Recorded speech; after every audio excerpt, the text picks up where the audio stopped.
Yo, what is up, guys? Cryo back, and we are at the very last track. It's been a long road. The very last track for the Assassin's Creed album by Ultra King, which means we are going to be bringing this artist takeover to a close. And yo, it has been pretty fire. And it's been pretty fire. Now, this will probably be a mass upload tomorrow, which, I mean, y'all really won't, know that because this will be the last reaction. So, hey, what's up, guys? How you doing? Yeah, inconvenience, I know. Anyways, this is his Arno rap for them. Now, if you know anything about Assassin's Creed Unity, besides the fact that it was one of the most glitchiest fucking launches in Assassin's Creed game history, and it took a while for them to fix their bugs, but it also had the best parkour system. To me, it had one of the best stealth layouts because, fuck, them enemies could spot you from fucking anywhere if you weren't good at stealth, and I liked running and gunning in the more modern Assassin's Creed games. I can't help it. I'm sorry. Anyways, guys, let's get into this. Let's go.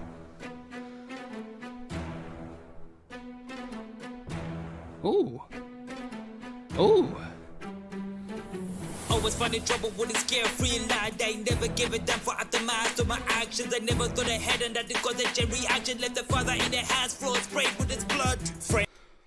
Okay, was always a carefree lad. Never really thought for the aftermaths of my actions.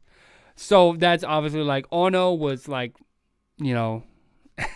He was a carefree lad. He didn't really care for the consequences of his actions, which, I mean, that's literally in the opening of the game, bro. Like, come on now. Come on now, bro. You literally start the game off stealing something that you lost in a bet, stealing something back. I believe it was his dad's pocket watch. It was his dad's pocket watch, actually. And you literally you gotta run away. You gotta run away. So, yeah. Framed and defamed that left dead in a reaction left the father in their hands, floor sprayed with his blood. Framed and defamed that left dead in a cell, but I rose from the ground that began to withhold. Okay, so framed and defamed and left dead in a cell. Okay, so obviously he's talking about his adopted father's murder. De la Sword, Monsieur de la Sword, I believe is how you say it. But at least his father, basically. So after he was framed for the murder of Monsieur de la Sword, I don't know his first name, so sorry. He obviously got locked up. They won't let him out. So then he, left dead in a cell. Then, he began to, Blood framed and defamed and left dead in a cell, but I rose from the ground that began to withhold, to train to prepare and escape from this hell. Okay, yeah. But I rose from the ground and began to excel, to train and prepare to escape from this hell. So he met another assassin. I forgot his name. But he met another assassin while locked up in there, and he trained him. And then eventually, they escaped the prison. And what was the big lead up or the big follow up to the escaping? The first ever leap of faith by Arno Dorian. He almost pussied out heavily. To return to enlist and we hear church bells. To train to prepare and escape from this hell. To return to enlist and we hear church bells. Fall into a fire breaking holes in the city. Let a knuckle fishing in the box of infidelity. Phantom how I vanish from the sight and vicinity. Blending with the rise for the Phantom how I vanished from those sight and vicinity. Now that is a little reference to something else in game. So you get assassin points, I guess is what they're called, or upgrade points basically for upgrading materials and stuff for certain actions in the game. One of them is to break line of sight long enough for them to be curious as to where you went and look for you a little bit.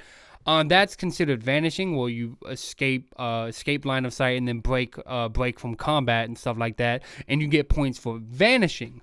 And obviously the Phantom, how I vanish from their sight and vicinity, the Phantom Blade, which is like, hidden blade mixed with crossbow. Boom, there you go. Casually dispatching the forces with the force edge. Setting the system what the guys for some air. Casually walking up to them on the stage. The plan and execution to the head for the slayer. Carrying out the order. I do it for them. Fighting with the brothers, I do it for them. For the greed I obey, for the people on the streets, fight on blade in the lives of the Templars. Carrying out the order, I do it for them. Fighting with the brothers, I do it for them. For my dad's in the grave, for the love, for my life, for the blades, saving lives for the Templars. I do admit that I went a little overboard, deviated so much I was fried like a motherboard. That Papa had. I do admit that I went a little overboard, deviated so bad I was frying like a motherboard. Dude, what?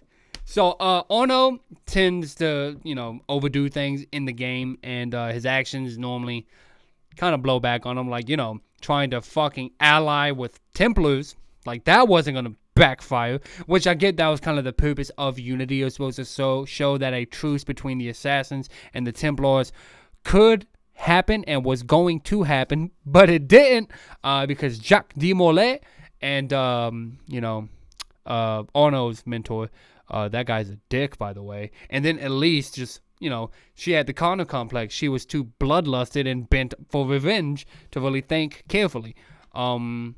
So, yeah. Let's go. I took semi straight to the dead, and people say heart is a source of strength and grit. When flame inside relate life and go with grip side by side with how his power win me trip, but she went for head when I in storm was trapped. I managed to be free, but blood began to drip. That's 3 times 3 lives they couldn't protect. What's the point is cause the future they can't collect. I'd be featured with the stomach in the grave. What more can be taken for what they had gave? And yet again I am here fighting, cause I'm reminded that the enemies never rest. I'm reminded that a part of them in my chest, so I raise my sword high and fight for a morning. Ooh, hoo, hoo, hoo, hoo.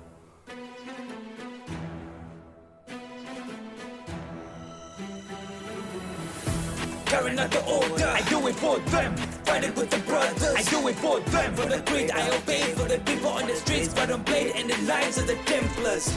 Carrying out the order, I do it for them. Fighting with the brothers, I do it for them. For my dad's in the grave, for the love, for my life, for the blades, saving lives for the Templars. I do love the hook as well, because he does what he does for, his biological father, for Monsieur de la Sword, and for Elise. That's who he does that's who his actions are for in the end. Or his loved ones, the people that he lost, That's what ultimately motivated Arno. And if we're looking at it from a pure assassin standpoint, was Arno the best fit for the Brotherhood? No. No, not at all. Most of the assassins, you can say like they were all emotionally driven. Altair was kind of driven more by the fact that he questioned the tenets. And if nothing is true, then how can, if nothing is true and everything is permitted, then why are the tenets even a thing, right?